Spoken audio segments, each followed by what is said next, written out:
చేసుకున్నట్లయితే చిన్న ప్రార్థన చేసుకుందాం. మమ్మల్ని మిక్కిలిగా ప్రేమించిన మా ప్రియ పరలోకపు మా కన్న తండ్రి, అప్ప నీకు కోటాను కోటి స్తుతి స్తోత్రం చెల్లించుకుంటున్నానప్ప. తండ్రి, ఉదయకాలం నుంచి కూడా తండ్రి నైనా ఎంతో చక్కగా మమ్మల్ని ప్రేమించావు తండ్రి, నీకు వందనాలప్ప. అవును తండ్రి, నైనా క్రైస్తవ జీవితంలో తండ్రి ఏమి మాట్లాడాలి, ఏం మాట్లాడకూడదు, ఈరోజు ఈ అంశంపై తండ్రి మాట్లాడుచుండగా, ఏమి మాట్లాడకూడదనే అంశంపై మాట్లాడుచుండగా తండ్రినైనా నీవు మా మధ్యలో ఉండి మాట్లాడండి. మాతో పాటు తండ్రినైనా మీరు ఉండండి. చెప్పబోయే మాటలు కూడా తండ్రినైనా చక్కగా వివరించడానికి మంచి జ్ఞానాన్ని మాకు దయచేయమని, అలాగే వింటున్న బిడ్డలకు కూడా తండ్రినైనా మంచి మనసు మంచి హృదయాన్ని దయచేయమని ప్రభువైన యేసుక్రీస్తు నామములో తండ్రి ప్రార్థన అడిగి వేడుకుంటున్నానప్ప మా కన్న తండ్రి, ఆమేన్.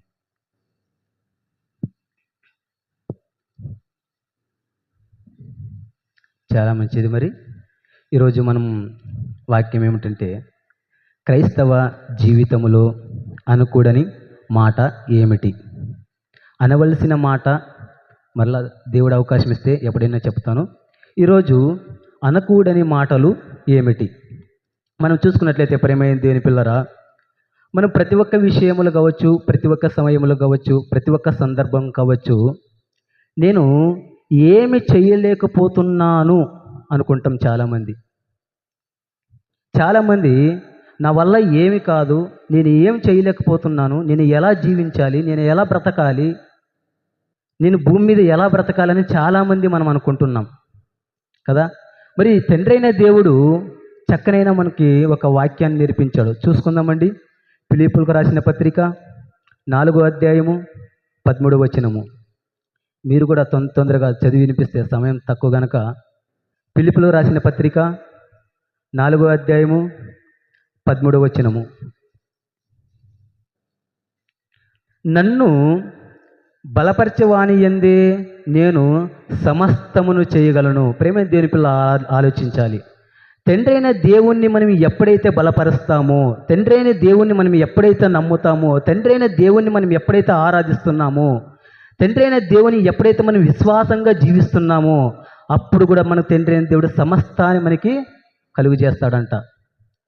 మరి ఇలాంటి సంగతిని చెప్పిన తర్వాత మరి ఎందుకు మనం ఈ రోజుల్లో నా వల్ల కావట్లేదు, నాతోని కావట్లేదు, నా జీవితం ఇంతేనా, నా బ్రతుకు ఇంతేనా అని మనం ఎందుకు మాట్లాడుతున్నామో మనం ఆలోచించుకోవాలి. తండ్రి అయిన దేవుడు ఏం రాస్తున్నాడు? నన్ను బలపరిచేవాని యందే నేను సమస్తమును చేయగలడు కదా. తండ్రి అయిన దేవుణ్ణి బలపరిస్తే తండ్రి అయిన దేవుడు మన యందు సమస్తమును చేయగలడు. మరి ఇంత సమస్తాన్ని తండ్రి అయిన చేయగలుగుతున్నప్పుడు మరి ఎందుకు మనం ఈరోజు అది చేయలేము, ఇది చేయలేము మనం బాధపడాలి, ఆలోచించాలి. మనం ఎందుకు ఆలోచిస్తున్నాం నా వల్ల కావట్లేదు, నేను దీనుడు, నేనంత పిరికితనమును వాడిని, నా అంత పిరికితనం ఎవరికి లేదు, నేను చేతగాడు వాడిని అని మనం ఈరోజు ఎందుకు ఆలోచిస్తున్నాం? ఆలోచించాలి. ఎందుకు ఆలోచిస్తున్నాం? తండ్రి అయిన దేవుని యందు ఎప్పుడైతే మనం విశ్వాసంగా ఉంటామో, తండ్రి అయిన దేవుని యందు మనం ఎప్పుడైతే నమ్మకంగా ఉంటామో, ఆ రోజే మనకి సమస్తాన్ని కలిగజేసిన దేవుడు సమస్తాన్ని ఇస్తాడంట మనకి. కాబట్టి ప్రియమైన దేవుని పిల్లరా, నా వల్ల ఎప్పటి కావట్లేదని మన జీవితంలో మనము అనకూడదంట. నా వల్ల ఏది కావట్లేదు అని మనం జీవితంలో ఎప్పుడు అనకూడదంట. ఎందుకంటే తండ్రిని దేవుని నమ్మితే సమస్తాన్ని కలిగజేస్తాడంట మనకి. ఆలోచించాలి. మరి ఇంకొకటి చూసుకున్నట్టే, నాకు ఏమీ లేదు అని ఎప్పుడు అనకూడదంట మన జీవితంలో. నాకు ఏమీ లేదని మనం ఎప్పుడు అనకూడదంట. మరి వాక్యం చూసుకున్నట్లయితే, కాగా దేవుడు తన ఐశ్వర్యము చొప్పున క్రీస్తు యేసునందు మహిమలో ప్రతి అవసరము తీర్చెను. కాగా దేవుడు తన ఐశ్వర్యము చొప్పున క్రీస్తు యేసునందు మహిమలో మీ ప్రతి అవసరము తీరుస్తాడంట. నాకు ఏమీ లేదని చాలామంది ఈరోజు మనము బడవులు కావచ్చు, శ్రీమంతులు కావచ్చు, ఎలాంటి వారైనా కావచ్చు, చాలామంది అనుకుంటాం మనము, ఈరోజు నేను తక్కువ స్థితిలో ఉన్నాను, ఈరోజు నేను తక్కువ స్థాయిలో ఉన్నాను. అర్థమవుతాయి కదా మాటలు? ఈరోజు నేను తక్కువ స్థితిలో ఉన్నాను, తక్కువ స్థాయిలో ఉన్నాను, నాకంటే ఎక్కువగా ఉన్నవారు ఉన్నారు, నాకంటే చాలా పెద్దవాళ్ళు ఉన్నారని మనం ఎప్పుడూ అనకూడదంట. ఎందుకంటే దేవుడు తన ఐశ్వర్యము చొప్పున క్రీస్తు యేసునందు మహిమలో మన ప్రతి అవసరాలని తండ్రి అయిన దేవుడు తీరుస్తాడంట. మహిమ ఐశ్వర్యం వల్ల తండ్రి అయిన దేవుని యొద్ద ఉంది. అలాంటిటప్పుడు మనము ఎందుకు ఏమీ లేదని అనాలి? అవునా లేదా? మనం ఎందుకు నాకు ఏమీ లేదు ఈరోజు, నేను ఎందుకు ఇలాగ బ్రతుకుతున్నాను, నేను ఎందుకు ఈ స్థితిలో బ్రతుకుతున్నాను మనం ఎలా అనుకోవాలి? తండ్రి అయిన దేవుడు క్లియర్గా చెప్పాడు కదా, ఎవరైతే ఆయన యందు విశ్వాసంగా జీవిస్తారో, ఆయన యందు విశ్వాసంగా నడుచుకుంటారో వాళ్ళకి తన మహిమ ఐశ్వర్యాన్ని కలిగజేస్తాడంట. ఈ మాటలు విన్న తర్వాత మనం ఎవరు తక్కువ స్థాయిలో లేమండి.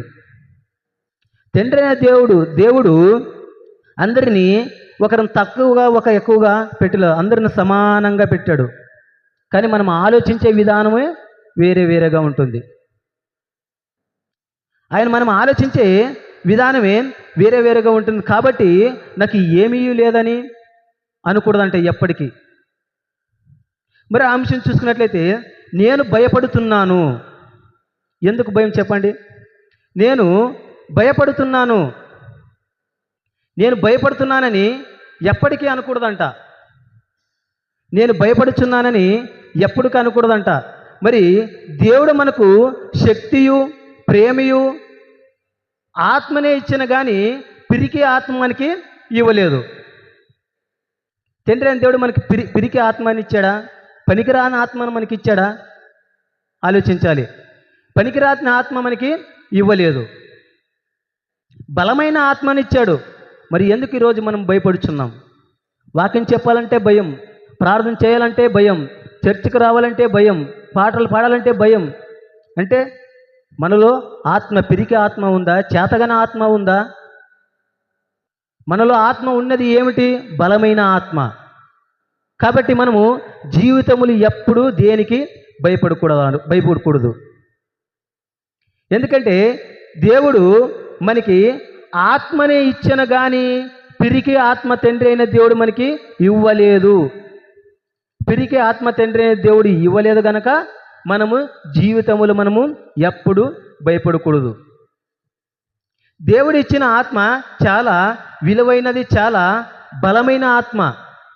కాబట్టి మన జీవితములు ఎప్పుడు దేనికి మనము భయపడకూడదు. మరి ఇంకోటి చూసుకున్నట్లయితే నాకు విశ్వాసము కొరతగా ఉంది అని అనకూడదంట. ప్రేమైన దేవుని పిల్లలు చూద్దాము. రోమపత్రిక 12:3. రోమపత్రిక 12:3. మత్తయి రాసిన సువార్త 20, 21, 22. మార్కు రాసిన సువార్త 10, 46, 52. వీటిలో ఏది చిక్తే అది చదవచ్చు. రోమ రాసిన పత్రిక 12:3. తన్ను తాను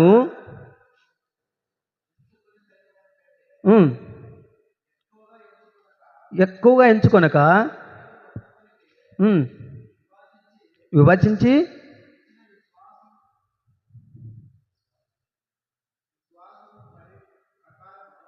విశ్వాసం పరిప్రకారము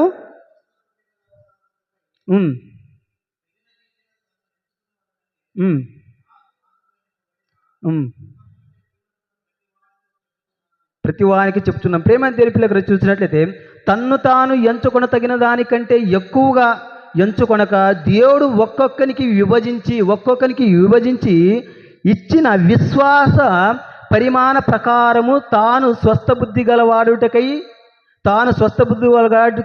తగిన రీతిగా తన్ను ఎంచుకొనవలెనని నాకు అనుగ్రహింపబడిన కృపను బట్టి మీలో ఉన్న ప్రతివానికి చెప్పుచున్నాను. ప్రతివానికి వారికి తగినంతగా విశ్వాసము తండ్రి అయిన దేవుడు ఇచ్చాడు. మనం చూసుకున్నట్లయితే మత్తయి రాసిన సువార్త 9వ అధ్యాయము 20వ వచనము. మత్తయి రాసిన సువార్త 9వ అధ్యాయము 20వ వచనము. ఆ సమయమున 12 సంవత్సరాల నుండి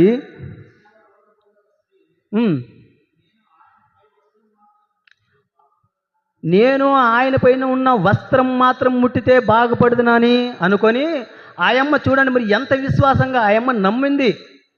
ఆమెలో విశ్వాసం ఉందా లేదా? విశ్వాసం ఉంది గనక నేను ఆయన వస్త్రం ముట్టితే చాలు, ముట్టితే నేను బాగుపడతానని ఆయమ్మ తెలుసుకుంది ఆ రోజు. నేను వస్త్రం ముట్టితేనే చాలు. ఆ పైన చూసుకున్నట్లయితే ఒక కుమార్తె చనిపోతే తండ్రి వచ్చి అడుక్కుంటూ ఉన్నాడు, నీవు వచ్చేది వద్దు, ఒక మాట చెప్తే చాలు నా కుమార్తె బ్రతుకుతుందని. పైన మాటలు చూసుకుంటాం. కానీ ఇక్కడ ఆమె ఆయన వస్త్రం ముడితేనే చాలు నేను స్వస్థత పొందుతాను అంటే ఇక్కడ విశ్వాసంగా ఆయనని నమ్మింది. మనలో విశ్వాసము ఉందా ఈరోజు? మనలో విశ్వాసం ఉంది ఈరోజు? మనలో ఏ విశ్వాసం లేదు. మనలో పేరుకు మాత్రం క్రైస్తవులు అండి, ప్రేమైన దేవుని పిల్లారా. విశ్వాసంగా జీవించాలి, విశ్వాసంగా తండ్రి అయిన దేవుని నమ్మకంగా మనము ఉండాలి. అవిశ్వాసం మనలో ఉందా? అవిశ్వాసం మనలో ఉందా? మార్కు రాసిన సువార్త 10వ అధ్యాయం 46. మార్కు రాసిన సువార్త 10వ అధ్యాయం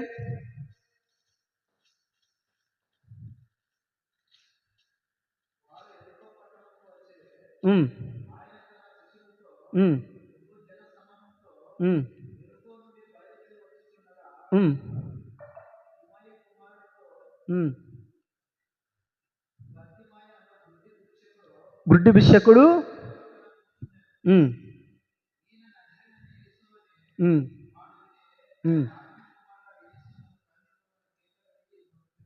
మొదలుపెట్టును. ప్రేమైన దేవుని పిల్లలు ఇక్కడ ఆలోచించండి. గుడ్డివాడ ఆ ప్రక్కన కూర్చున్నప్పుడు యేసుక్రీస్తు ఆ దారిని వెలుచుండగా, ఎరుకో పట్టణం నుంచి వెలుచుండగా ఆ ఒక్క గుడ్డివాడు నజరేతుని యేసుక్రీస్తుని చూడగానే నజరేతుని యేసుక్రీస్తుని వేడుకున్నాడు, నాకు కంటి చూపు కావాలని. మరి ఆ ఒక గుడ్డివాడు కంటి చూపు కావడానికి కారణం ఏం చెప్పండి? అంటే ఆయనలో విశ్వాసం లేదా? చాలామంది మనం బైబిల్లో చూసుకుంటూ పోతే చాలా విశ్వాసం కలిగిన వారు చాలామంది ఉన్నారు. మరి ఈ రోజుల్లో మనకి విశ్వాసం లేదు, నాకు విశ్వాసం కొరతగా ఉంది, నేను ఏం చేయలేకపోతున్నానని చాలామంది అనుకుంటాం. కాబట్టి ప్రేమ దేవుని పిల్లలు, మనము విశ్వాసంగా కలిగి జీవించాలి. ఎప్పుడు? దేవుని యందు నమ్మిక ఉన్న ఎడల ఆయన మన యందు ఉంటాడు. మనం ఆయనకే దూరం అయి వెళ్ళిపోతే మన బైబిల్లో చూసుకుంటాము, 100 గొర్రెల్లో 99 గొర్రెలు ఉంటే ఒక్క గొర్రె పిల్ల తప్పిపోతే ఒక్క గొర్రె పిల్ల కోసం ఈ యజమానుడు ఏం చేసింటే గొర్రె పిల్లని వెతుక్కుంటూ పోయాడు. ఒక గొర్రె పిల్ల పోతే పోయినని 99 గొర్రెలను విడిచిపెట్టి ఆయన ఉండలేదు. 99 గొర్రెలు ఉంటే చాలా అనుకోలేదు ఆయన. తప్పిపోయిన కుమారుణ్ణి వెతకాలి. మనం కూడా ప్రేమైన పిల్లరా, మనం కూడా సహోదరులుగా వచ్చి ఎవరైనా తప్పిపోయిన వాళ్ళని వెతికి పట్టుకొని రావాలి. క్రైస్తవ జీవితం అంటే ఏమనుకుంటున్నాం మనము? ఎవరు బ్రతుకు వాళ్ళు బతుకుతున్నారు, ఎవరు పాటకు వాళ్ళు అనుకుంటున్నామా? యేసుక్రీస్తు అలా అయితే తన కోసం తను బ్రతికి చనిపోవాలి కదా. ఎందుకు వచ్చాడు ఈ లోకానికి? ప్రతి ఒక్క పాపం మోయాల్సిన అవసరం ఎందుకు వచ్చింది ఆయనకి? ఆయనకొక్కరికైనా శ్రమ, మనకి శ్రమ ఉండదా? ఆలోచించండి. యేసుక్రీస్తు ఈ లోకానికి వచ్చినంటే ప్రతి ఒక్కరు నీవు నేను చేసిన పాపాల కోసమే కదా. ఈరోజు తప్పిపోయిన వాళ్ళని మనం ఎందుకు పట్టలేకపోతున్నాం అంటే మనలో విశ్వాసం కొరతగా ఉంది. అంటే మనం హెచ్చించుకుంటున్నాం. చాలామంది యేసుక్రీస్తు అలా హెచ్చించుకోలేదు, తన్ను తాను తగ్గించుకున్నాడు. ఈ విషయం చాలామందికి ఎక్కడా లేదు. తను తాను హెచ్చించుకునే వాళ్ళు చాలామంది, తను తాను తగ్గించుకునే వాళ్ళు చాలా తక్కువ. కాబట్టి ప్రేమైన దేవుని పిల్లరా, నాకు విశ్వాసం కొరతగా ఉందని ఎప్పుడు అనకూడదంట. నీ విశ్వాసమే నిన్ను స్వస్థత పరుస్తుంది. కాబట్టి మరి నేను బలహీనుడును అని ఎన్నుడు అనకూడదంట. నేను బలహీనుడు అని ఎన్నుడు అనకూడదంట. మరి కీర్తన 18 1, 2, 3 వచనాలు, దావీదు రాసిన కీర్తన 18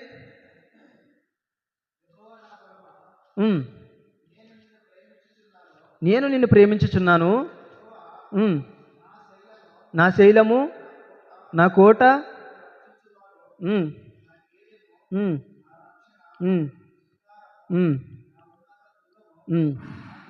నా దేవుడు, నేను ఆశ్రయించుచున్న నా దుర్గము. ప్రేమైన దేవుని పిల్లలు చూసినట్లయితే యెహోవా నా బలము కదా. యెహోవా నా బలమా, నేను నిన్ను ప్రేమించుచున్నాను. యెహోవా నా శైలము, నా కోట, నన్ను రక్షించువాడు, అనుక్షణము మనల్ని రక్షించేవాడు. మరి ఎందుకు బలహీనతగా ఉన్నాం ఈ రోజుల్లో? మనము ఆలోచించండి. ఎందుకు బలహీనతగా ఉన్నాం? మన బలము ఎవరు? మన తల్లిదండ్రా? మన బంధువులా? ఎవరు మన బలము? దేవుడే కదా. దేవుడా కాదా? తండ్రి అని దేవుడే కదా మన బలము. మరి ఆయన్ని వదిలేసి నా బలం ఇంకొకరు, నా బలం ఇంకొకరు, నా బలం ఇంకొకరు అని మనల్ని హెచ్చించుకుంటూ దేవుని మాత్రం పక్కన పెడుతున్నామే. ఇది ఎంతవరకు న్యాయం అంటారు? మన బలము తండ్రి అయిన దేవుడు అయినప్పుడు మన బలాన్ని మనమే హెచ్చించుకొని చెప్తుంటాం చాలామంది. వాడు బలవంతుడు. ఎలా బలవంతుడయ్యాడు? వాడు దేవుడిచ్చింటే కదా బలవంతుడు కావడానికి. అవునా లేదా? దేవుడు మంచి కృప, క్షేమము ఆయనకి ఇచ్చింటే తానే ఆయన బలవంతుడయ్యేది. 9 నెలలు తల్లి గర్భములో పిండంగా ఉన్నప్పుడు ఆయన చూసింటేనే కదా బలవంతుడయ్యేది. మరొక విషయం చెప్తాను, ఆలోచించండి. చాలామంది పుట్టినరోజు బర్త్డే జరుపుకుంటారు, కానీ పుట్టిన కుమారుడు 9 నెలలు మర్చిపోతాం మనము. మనంత మూర్ఖులే ఎవరు లేరు. తల్లి గర్భములో పిండముగా ఉన్నప్పుడే ఆయన కన్నులు పిండమును చూస్తాయి. పిల్లగాడు ఒక గర్భంలో ఉన్న శిశువుని చూస్తుంది. మనం మాత్రం 9 నెలలు విడిచిపెడతాం.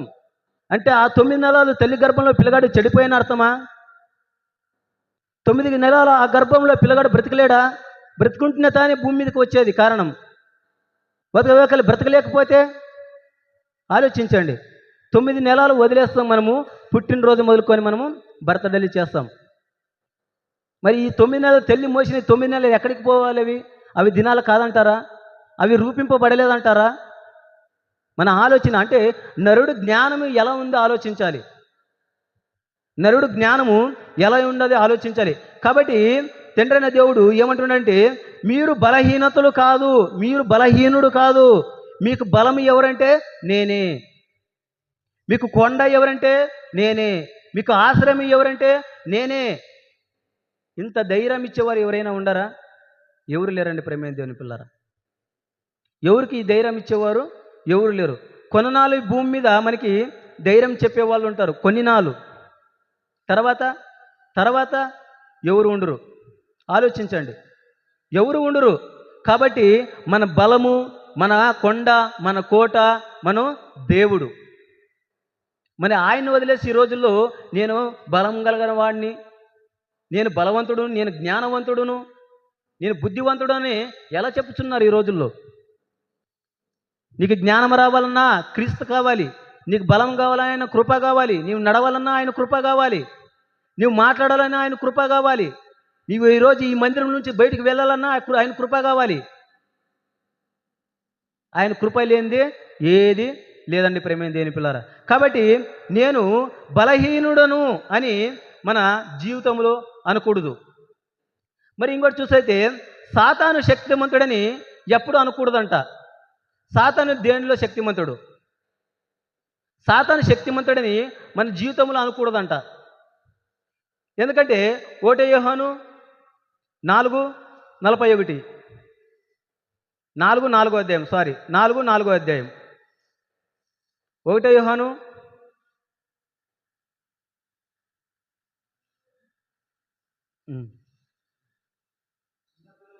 చిన్నపిల్లలారా, మనం ఎవరు సంబంధం చెప్పండి? చిన్నపిల్లలారా అని ఎవరు అంటున్నాడు ఇక్కడ? మనల్నే కదా. చిన్నపిల్లలారా, మీరు దేవుని సంబంధులు, మీలో ఉన్నవాడు లోకములో ఉన్నవానికంటే గొప్పవాడు గనుక మీరు ఆయనని జయించున్నారు. ప్రేమైన దేవుని పిల్లలు ఇక్కడ ఆలోచించాలి. ఇక్కడ మన ఈ వాక్యం చాలా జాగ్రత్తగా గమనించాలి. చిన్నపిల్లలారా, మీరు దేవుని సంబంధులు, మీలో ఉన్నవాడు అంటే మనలో ఎవరు ఉన్నారు? మీలో ఉన్నవాడు. మనం వాక్యం చదివితే చాలా జాగ్రత్తగా చదవాలి. మీలో ఉన్నవాడు అంటే ఎవరు? మనలో ఎవరున్నారు? లోకములో ఉన్నవానికంటే గొప్పవాడు అంటున్నాడు. లోకములో ఎవరున్నారు? లోకాన్ని ఏలేటోడు సైతాను. మనలో ఉన్నవారు తండ్రి దేవుడు. కాబట్టి మీలో ఉన్నవానికంటే మీలో ఉన్నవాడును లోకములో ఉన్నవానికంటే గొప్పవాడుని నేనే అని దేవుడు సెలవిస్తున్నాడు కదా. మరి ఈరోజు చాలామంది చాలా రకాలుగా ఆలోచిస్తున్నారు. సాతాను శక్తిమంతుడని, సాతాను శక్తిమంతుడని. తండ్రి అనే దేవుడు ఆ శక్తులన్నీ ఆయనకు అనుగ్రహిస్తేనే ఆయనకు శక్తులు వచ్చాయి. దేవుడు ఆయనకి ఒక శక్తులు అనుగ్రహిస్తేనే ఆ శక్తులు ఆయనకు వచ్చాయి. ఆయన అంతటిగా ఆయనకు శక్తులు రాలేదు. కాబట్టి సాతాను ఎప్పటికీ శక్తిమంతుడు కాదు.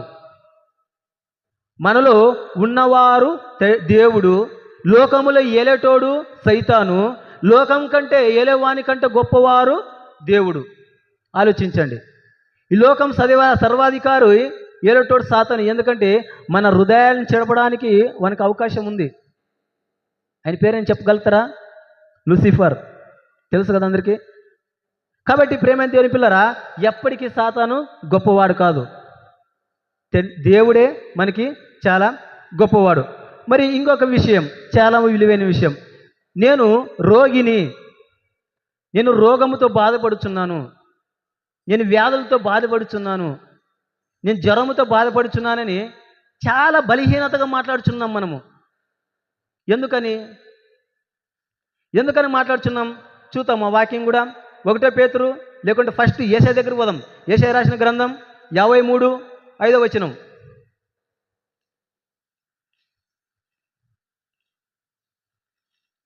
యేషయా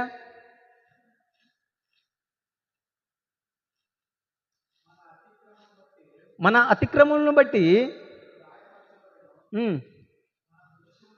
మన దోషములను బట్టి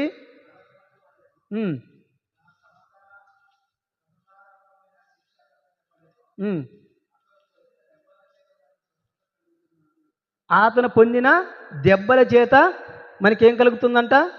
స్వస్థత కలుగుతున్నది. ఇక్కడ అతను అంటున్నారు, ఎవరండి? ఇక్కడ యేషయా గారు అతను పొందిన దెబ్బల చేత మనకు స్వస్థత కలుగుచున్నదని ఇక్కడ సెలవిస్తున్నాడు. అతను అంటే ఎవరు? 53:5 కదండి.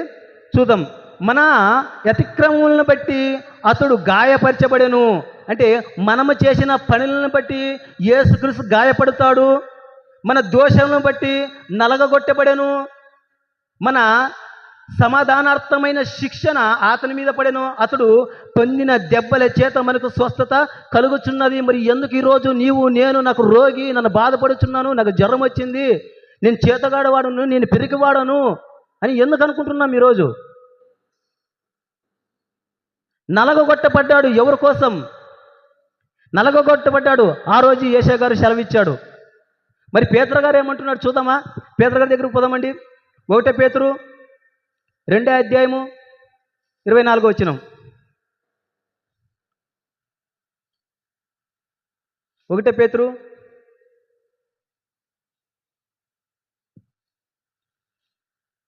2:24 మనము పాపముల విషయమై చనిపోయి నీతి విషయమై జీవించినట్లు ఆయన తానే తన శరీరమందు మన పాపములను ప్రాణి మీద మోసే కొన్ని ప్రేమ దేనిపై ఆలోచించండి. తాను చనిపోయి నీతి విషయమై జీవించినట్లు ఆయన తానే తన శరీరమందు మన పాపములని ఆయన మీద వేసుకున్నాడు. మరి ఎందుకు బాధపడతామో ఆలోచించండి. మనం బాధపడకూడదు. నేను రోగినని మనం ఎప్పుడు అనకూడదు. నీవు విశ్వాసంగా ఉన్నావా? నీవు నమ్మకంగా ఉన్నావా? నీవు దృఢంగా ఉన్నావా? ఎవరి యందు? సాతానందు కాదు, క్రీస్తు యేసునందు నీవు దృఢంగా నమ్మకంగా నీవు ఉన్నావా? ఆ రోజే నువ్వు స్వస్థత పడుతావు. ఆ రోజే నువ్వు జయిస్తావు. ఇన్న విషయాలు మనం తెలుసుకొని కూడా చాలామంది మనం బలహీనతలుగా అయిపోతాం. చాలామంది మనము బాధపడుతూ ఉంటాం. నేను అలాంటి వాడిని, ఇలాంటి వాడిని, అలాంటి వాడిని, ఇలాంటి వాడిని. కానీ ప్రేమైన దేవుని పిల్లరా, దేవుడు అలా మనల్ని సృజించలేదు. ఒకరికొకరు ఎక్కడ ఎవరికి ఏ జీవితాన్ని ఇవ్వలేదు. మనకి అందరికి సమానంగా ఇచ్చాడు. కానీ ఎవరి జ్ఞానం వలన వాళ్ళు ఇచ్చేసుకుంటున్నారండి. ఆలోచించండి. ఆయన దెబ్బలు పడ్డాడంటే ఎవరి కోసం? కొట్టబడ్డాడంటే ఎవరి కోసం? మన కోసం కాదా? నేను చేసిన పాపాల కోసం కాదా? ఇంత తెలిసి కూడా మనం పాపం విషయంలో మునిగిపోతున్నాం. ఇంత తెలిసి కూడా నేను బలహీనతడు అనుకుంటాం. ఇంత తెలిసి కూడా నేను ఈ రోగినని అనుకుంటున్నాం మనము. ఇది చాలా తప్పండి ప్రేమ దేని చాలా చాలా తప్పు ఇది. అంటే ఆయన నువ్వు నమ్మట్లేదా? ఆ స్త్రీకున్న విశ్వాసం నీకు లేదా? గుడ్డివాడుకున్న విశ్వాసం నీకు లేదా? ఆలోచించండి. వాళ్ళకున్న విశ్వాసం మనకు కూడా లేదా? దేవుడు వాళ్ళని సపరేట్గా సృజించాడా? మనల్ని ఏమైనా సపరేట్గా సృజించాడా? అందరికీ ఒకటే ఆత్మ ఇచ్చాడు, ఒకటే ఊపిరిచ్చాడు. మనిషి జ్ఞానం ఆలోచించండి ఎటు వెళ్ళిపోతుందో. కాబట్టి మనకి ఏ రోజు ఏ సమయమైనా కానీ సరే నువ్వు ప్రార్థన చేసుకో. దావీదు గారు 7 సార్లు ప్రార్థన చేసేవాడంటే ఒకసారికి. మనం ఒక రోజు అని చేస్తున్నామా? 2 టైంలో చేస్తున్నామా ప్రార్థన? ఆలోచించండి ప్రేమైన దేవుని పిల్లారా. మన జీవితం చాలా విలువైన జీవితం. మన జీవితము ఉన్నన్ని రోజులే మనము మన ఆత్మను మనము రక్షించుకోవాలి. కాబట్టి నేను రోగినని మనము అనకూడదు. మనము మన చేత మనములను పొందిన ఒక శిక్షలు, మనం పొందిన ఒక పాపముల విషయంకై ఆయన ఈ లోకానికి వచ్చి మన పాపములన్నీ మోయిచున్నాడు కనుక మనము ఎప్పటికీ రోగులం కాదు. కాబట్టి ఆయన యందు నమ్మకంగా జీవించాలి. మరి నేను చింతలో ఉన్నాను, నేను చింతిస్తున్నాను మరి అంటున్నాం. చాలామంది చింత చేస్తూనే ఉంటారు కదా. చాలామంది చింతిస్తూనే ఉంటాం కదా. అయ్యో ఇలా అయిపోయింది, అలా అయిపోయింది, ఏం చేయాలి? ఒక అప్పు కట్టాలి, డబ్బు కట్టాలి, టైంకి అందట్లేదు, ఏం చేయాలని యోచన చేస్తూ ఉంటాం. మరి అలాంటి యోచన చేసేటప్పుడు మరి పేతురు గారు ఒక మాట చెప్పాడు. 1 పేతురు 4వ అధ్యాయము 7వ వచనము. అయితే అన్నిటి అంతము సమీపమై ఉన్నది కాగా మీరు స్వస్థ బుద్ధి గలవారై ప్రార్థనలు చేయుటకు మెలకువగుండి, ప్రేమ అనేక పాపములను కప్పును గనక అన్నిటికంటే ముఖ్యముగా ఒకని యెడల ఒకడు మికిటమైన ప్రేమ గలవారై ఉండుడి. సనుగు కొనకుండా ఒకనికొకడు అతిథ్యము చేయుడి. దేవుని నానా విధమైన కృపణ విషయమై మంచి గృహ నిర్వాహకులకై ఉండుడి. ఒక్కొక్కడు కృపవరము పొందిన కొలిది ఒకరికొకరుడు ఉపచారము చేయడి. ప్రేమ దేవుని పిల్లలు ఇక్కడ ఆలోచన చేసినట్లయితే దేవుడు చింతించకూడదు. దేవుడు మిమ్మును గూర్చి చింతించుచున్నాడు గనక మీరు చింతించకూడదు. దేవుడు మిమ్మును గూర్చి చింతిస్తున్నాడంట. మన కోసం తండ్రి దేవుడు చింత చేస్తూనే ఉన్నాడు. ఆకాశం నుండి తొంగి చూస్తూనే ఉంటాడంట, నరుల్ని పరిశీలిస్తూనే ఉన్నాడు. పరిశీలించేది ఎవరిని చూశాడంటే అబ్రాహామును చూస్తాం మనము. అయితే భూమి మీద బ్రతికే ఒక నరుణ్ణి, ప్రతి ఒక్క మనిషిని దేవుడు ఆకాశం నుంచి తన దూతలు, దేవుడు కుమార్తెలు ఏం చేస్తున్నారు భూమి నుంచి తొంగి చూస్తూనే ఉంటాడంట. ప్రతిరోజు మన సమయాన్ని, మన సందర్భాన్ని, మన నడవచ్చేది కానీ, మన నుడిచే కానీ, మన మాట కానీ, మన ప్రతిక్రియలను కానీ దేవుడు ప్రతి ఒక్క సమయంలో చూస్తూనే ఉన్నాడు.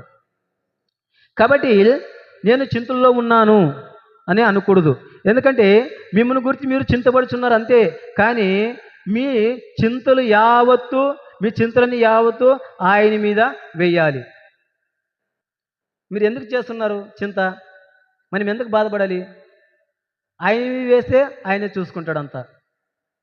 అలాగని మనం పాపం విషయంలో బ్రతుకుచ్చు, పాపం చేస్తూ ఆయన మీద వేస్తే ఆయన ఒప్పుకోడు. సుమా, ఆలోచించాలి. విశ్వాసంగా, దృఢంగా, నమ్మకంగా ఆయన యందు నిలబడితేనే కానీ ఆయన నిన్ను ఎంచుకుంటాడు, లేకపోతే ఆయన నిన్ను వదిలేస్తాడు. కాబట్టి నేను చింతలో ఉన్నానని అనకూడదు. మరి ఇంకో 2 అంశాలు మాట్లాడుకొని మనం ముగించుకుందాము. నేను శిక్షించబడుచున్నానని కూడా అనకూడదంట. శిక్షించబడుచున్నాను, చెప్పండి ఇది ఎంతవరకు న్యాయం అంటారు? శిక్షించబడుచున్నాను, మనం శిక్షకు గురి అవుతామా? నా మట్టుకైతే అవ్వము. మరి ఎలా అవుతాం? శిక్షకి గురి ఎలా అవుతాం? నేను శిక్షింపబడుచున్నానంటే నువ్వు చేసిన పాపము, నువ్వు చేసిన కర్మ, నువ్వు చేసిన ద్వేషణ, నువ్వు చేసిన వ్యభిచారం కావచ్చు, నువ్వు చేసిన ప్రతి ఒక్క పని కావచ్చు, అది నువ్వు చేసుకున్న పని వలన నీవు శిక్షించబడుచున్నావే. కానీ నువ్వు ఏ రోజైనా తండ్రి అయిన దేవునికి దగ్గరగా ఉండి, దేవునికి సమానంగా ఉండి, దేవుని చేత నీవు పేరు పొందిన వాడవైతే నువ్వు ఎలా శిక్షించబడతావు? శిక్షించబడుచున్నాము, నరకానికి పోతున్నాము, అగ్నిగుండంలో కాల్చున్నామని అనుకుంటున్నాం మనము. ఎందుకు కాలుతాం చెప్పండి? అంటే మన మట్టుకు మనం అనుకుంటే అయిపోతామా? మన మట్టుకు మనం అగ్నిగుండంలో పడతామంటే అనుకుంటామా? ఎలా సాధ్యం అది? కాబట్టి మనకి ఏ శిక్ష విధి లేనే లేదు, మనకి శిక్ష అనేదే లేదు. యేసుక్రీస్తునందు మనం ఎప్పుడైతే విశ్వాసంగా జీవిస్తున్నామో, యేసుక్రీస్తు యందు మనం ఎప్పుడైతే నమ్మకంగా ఉంటామో, యేసుక్రీస్తు యందు మనం విశ్వాసంగా ఎప్పుడైతే నడుస్తామో, ఆయన కట్టడలు కావచ్చు, ఆయన మాట కావచ్చు, ఆయన ఇచ్చిన ఆజ్ఞలు కావచ్చు, ఎప్పుడైనా మనం ఆయన మాట ప్రకారం మనం జీవిస్తామో, అప్పుడు అలాంటి వారికి ఏ శిక్ష విధి లేనే లేదని దేవుడు యేసుక్రీస్తు మనకు సెలవిస్తున్నాడు. చూద్దాం రోమపత్రిక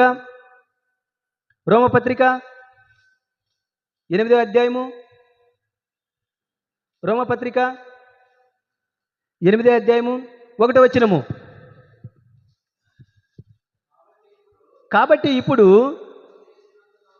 క్రీస్తు యేసునందున్న వారికి ఆలోచించాలి. క్రీస్తు యేసునందున్న వారికి ఏ శిక్ష విధి లేనే లేదండి ప్రేమైన దేవుని పిల్లారా. క్రీస్తు యేసునందున్న వారికి మాత్రమే మరి ఆలోచించండి. క్రీస్తు యేసునందున్న వారికి ఏ శిక్ష విధి లేనే లేదు. మరి ఈరోజు మనకి ఎందుకు మూర్ఖంగా మనం ఆలోచిస్తున్నాం అనేది అర్థం కావట్లేదు. శిక్షపడుతున్నది, నీకు మరణానికి సంభవిస్తున్నాము, నరకములో పడుతున్నామంటే నీవు చేసుకున్న పాపము, నీవు చేసిన ఒక పని. అంతేగాని దేవుడు నిన్ను ఆ పని చేయలేదు, దేవుడు నీ ఇష్టం ప్రకారంగా నీవు జీవించమని చెప్పలేదు, దేవుడు నిన్నేమో వెట్టిగా విడిచిపెట్టలేదు. ఏమంటున్నాడు ఇక్కడ? కాబట్టి ఇప్పుడు యేసుక్రీస్తునందున్న వారికి ఏ శిక్ష విధి లేనే లేదంట. మరి శిక్షింపబడుచున్నామే, మనము మరణానికి పోతున్నామే అంటున్నాం. అంటే మన సొంత ఆలోచనతోనే మనం అంటున్నామా? దేవుని వాక్యం మనం చదవట్లేదా? అంటే మనం ఆయన యందు విశ్వాసంగా ఉంటే మనకి ఈ శిక్ష అనేది మనకు ఉంటుందా? ఆయన యందు మనం నమ్మకంగా ఉంటే ఈ శిక్ష అనేది మనకు ఉంటుందా? ఆయన ఇష్ట ప్రకారంగా మనం నడిస్తే ఈ శిక్ష అనేది మనకు ఉంటుందా? ఆలోచించండి. ఆయన యందు దారి తప్పిపోయినప్పుడే కదా మనకి ఈ శిక్ష అనేది ఉండేది.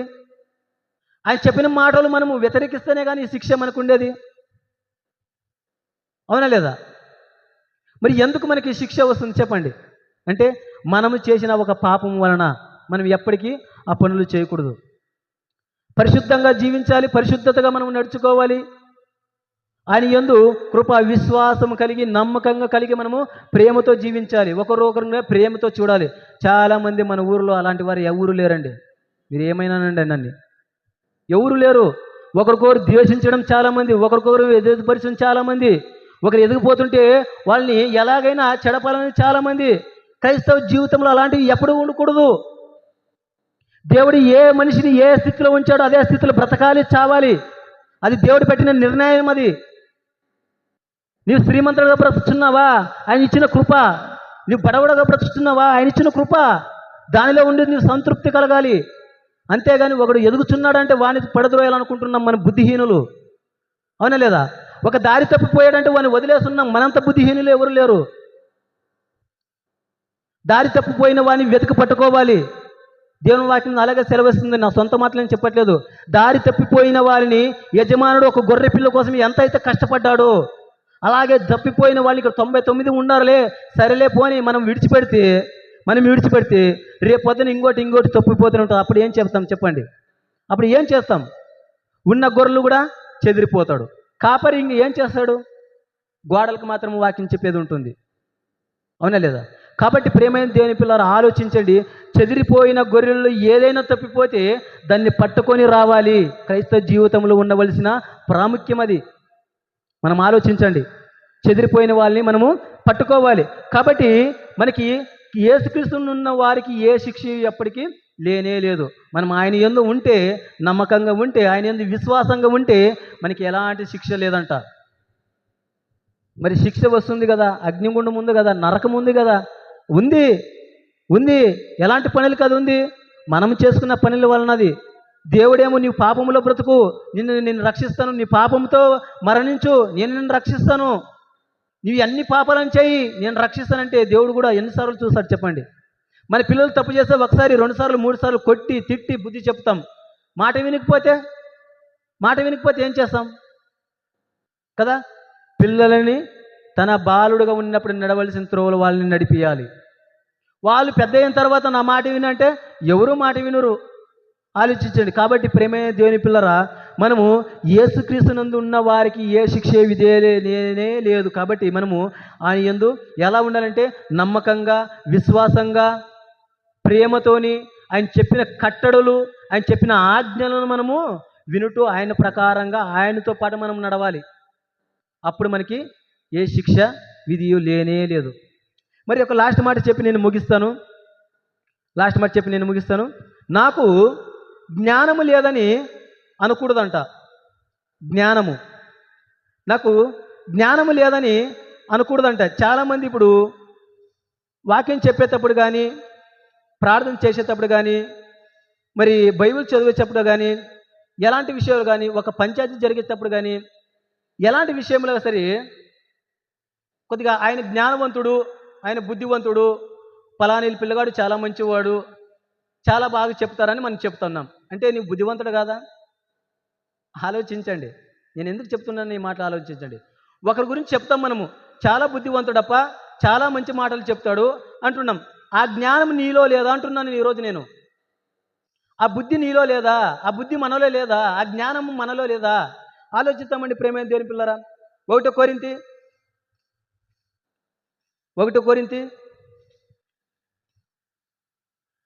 1వ అధ్యాయము 31వ వచనము. 1 కొరింథీ 1వ అధ్యాయము 31వ వచనము. అతిశయించువాడు ప్రభువునందే అతిశయింపవలెను అని వ్రాయబడినది నెరవేరినట్లు దేవుని మూలముగా ఆయన మనకు జ్ఞానమును, నీతియు, పరిశుద్ధతయు, విమోచనాయను. ప్రేమ దేవుని పిల్లలు ఆలోచించండి. యేసుక్రీస్తు మనకి జ్ఞానము, నీతి, పరిశుద్ధత అన్ని మనకి యేసుక్రీస్తు ఉన్నప్పుడు మరి ఈరోజు మనకి జ్ఞానం లేదని ఎందుకు అనుకుంటున్నాం?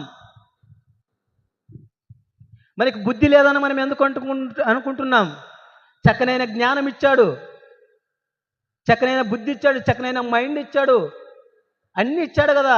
అంటే నీ ఆలోచనలోని ఏదో లోపం ఉంది, మనలోనే ఏమో మనకు లోపం ఉంది. అంతేగాని ఒకరు బుద్ధివంతుడని మనం అనకూడదు. ఎందుకంటే మనకు కూడా దేవుడు జ్ఞానం ఇచ్చాడు. నీవు కూడా ఆలోచించు. దేవుడు నిన్నేమో పట్టుకోడా? నీవు దేవుని యందు విశ్వాసంగా ఉండు. నిన్ను జ్ఞానవంతుడు చేయడా? దేవుని యందు నీవు నమ్మకంగా ఉండు. అవునా లేదా? దేవుని యందు నీవు ఎప్పుడైతే నమ్మకంగా, విశ్వాసంగా ఉంటాడో నీవు కూడా జ్ఞానవంతుడే. మనకి జ్ఞానం ఎవరు? యేసుక్రీస్తు. మనకు పరిశుద్ధత ఎవరు? యేసుక్రీస్తు. మనకి విమోచన ఎవరు? యేసుక్రీస్తు. అన్నీ ఆయన అయినప్పుడు మనము చాలామంది నాకు జ్ఞానం లేదు అనుకుంటున్నాం. చాలా తప్పండి ప్రేమ దేవుని పిల్లలు, చాలా తప్పు. దేవుడు ప్రతి ఒక్క జ్ఞానాన్ని ప్రతి ఒక్కరికి ఇచ్చాడు. కాబట్టి ఆలోచించండి. బైబిల్ బాగా చదవాలి, ఆలోచించాలి, ప్రతి ఒక్క విషయం ఆలోచించాలి. మనకి జ్ఞానము యేసుక్రీస్తు అయినప్పుడు మన సొంత జ్ఞానం ఉపయోగిస్తే ఏమీ లాభం లేదు. మన సొంత జ్ఞానం ఉపయోగిస్తే అది ఏమీ లాభం ఏమి లేదు. కాబట్టి జ్ఞానం మనకి యేసుక్రీస్తు ఉన్నప్పుడు మనము జ్ఞానం కలిగిన వారము. అవునా లేదా? మనము జ్ఞానం కలిగిన వారు, మనము బుద్ధివంతులు. దేవుడు ఆ రోజు ఆయన అనాథగా ఉన్నప్పుడు మిమ్మల్ని బుద్ధిహీనులుగా చేస్తాను, బలహీనులుగా చేస్తాను, మేము కుష్ఠరోగులుగా చేస్తానని ఆయన చేయలేదు. నాతో సమానుడు, నా కుమారుడు, ప్రేమతో చేశాడు ఆయన. ప్రేమతో చేసిన ఆయన్నే ఈరోజు మనము దూరం పెట్టాము. ప్రేమతో ఆయన చేశాడు ఆ రోజు, ఆయన అనాథగా ఉన్నప్పుడు. ఈరోజు ఆయన్నే మనం దూరం పెట్టేస్తున్నాం. మనము ఒకరికొకరు మనం కొట్లాడుతున్నాం, ఒకరికొకరు మనం వ్యతిరేకిస్తున్నాం. ఎంతకాలం ఇది? ఆలోచించండి. ఇది ఎంతకాలం అంటే మహా 60-70 సంవత్సరాలు, అంతే కదండి. చనిపోయిన తర్వాత నేను ప్రతి ఒక్కరు ఒక లెక్క అప్పగించాల్సిందే అక్కడ. ఆలోచించండి. కాబట్టి ప్రేమైన దేవుని పిల్లలు, మన జీవితంలో అనకూడని మాటలు చాలా ఉన్నాయి. కాబట్టి నేను దేవుడు నాకు ఇచ్చిన కొన్ని మాటలు మీకు తెలియజేశాను. కాబట్టి మనము ఏ శిక్ష విధియో కానీ, ఎలాంటి సమయం కానీ, ఎలాంటి రోగమైనా సరే, ఎలాంటి చింత అయినా సరే, ఎలాంటి బాధ అయినా సరే, ఏదైనా సరే దేవుని యందు నమ్మకంగా మనము జీవిస్తే మన అవసరము ప్రతి అవసరం ఆయనే తీరుస్తాడు. నువ్వు ఏం పని చేయ అవసరం లేదు. ఎవరి ద్వారా? ఆయన ద్వారా. నీకు అప్పు కావాలా? ఎవరో ఒక ద్వారా ఇప్పిస్తూనే ఉంటాడు ఆయన. ఒకరిని పడి కాళ్ళ మీద అడుకునే అవసరం మనకు ఉండకూడదు. ఒక కాలు మీద పడి నాకు అప్పు ఇవ్వండి, ఒక కాలు మీద పడి అది అని మనం అనకూడదు. నీ దేవుని యందు నమ్మకంగా ఉండవా? మీ ప్రతి అవసరము తండ్రి దేవుడు తీరుస్తాడంట తన ఐశ్వర్యం చొప్పున. కాబట్టి మన అవసరం ఏదైనా సరే, ఎలాంటి సమయమైనా సరే, ఎలాంటి ఇబ్బంది అయినా సరే, ఎలాంటి ఇక్కట్లైనా సరే, మన అవసరం కానీ, మన స్థితి కానీ, మన పరిస్థితి కానీ మొట్టమొదట మనం ఎవరికి అప్పగించాలి? ఎవరికి అప్పగించాలి? దేవునికి అప్పగించాలి. అప్పుడే మనము తండ్రి దేవుడు కూడా మనల్ని చూస్తాడు. మనం ఈ సమయాన్ని దేవునికి అప్పగించకపోతే దేవుడు మనల్ని ఎందుకు చూస్తాడు చెప్పండి? అంటే నీ సొంత జ్ఞానంతో నీవే ఆలోచిస్తున్నావని అర్థం. దేవునికి ఒప్పించి ఇడిచిపెట్టావా, మిగతాదంతా ఆయనే చూసుకుంటాడు ఇంకా. కాబట్టి ప్రేమైన దేవుని పిల్లరా, మనం ఉన్న రోజులు కానీ మన జీవితంలో అనుకూడని మాటలు చాలా ఉన్నాయి, అనవలసిన మాటలు కూడా చాలా ఉన్నాయి. కాబట్టి మనము వీటిని ఎప్పుడు అనకూడదు, వీటిని ఎప్పుడు అనకూడదు. తండ్రి దేవునికి మనం ఎప్పుడైనా అప్పగిస్తే సమస్తాన్ని చేసే దేవుడు ఆయనే, మనల్ని అంతా చూసుకునేది ఆయనే, కొన్ని కోట్ల మందిని చూసే దేవుడు ఆయనే. కాబట్టి మనము ఆయనకి లోబడి ఉండాలి, ఆయనకి మనము లోబడి నడుచుకోవాలి, ఆయన యందు మనము విశ్వాసంగా జీవించాలి. అప్పుడు మనకి ఏ శిక్ష విధి లేనే లేదు. అవునా లేదా? ఏ శిక్ష మనకి ఉండదు. శిక్ష అనేది మన జీవితంలో మనకు ఉండదు. కాబట్టి మనం యేసుక్రీస్తునందు ఉంటే మాత్రం మనకి శిక్ష ఉండదు. మనము డైరెక్ట్ మనము వెళ్ళిపోతాం దేవుని నదికి, ఆయనతో పాటు మనం ఉంటాం. ఆలోచించండి. కాబట్టి ప్రేమ దేవుని ఇంతవరకు కూడా చక్కగా విన్నందుకు కూడా మరొకసారి మీకు కృతజ్ఞత స్తుతి స్తోత్రం చెల్లించుకుంటూ ఒక చిన్న వాక్యాన్ని నేను ముగించుకుంటున్నాను.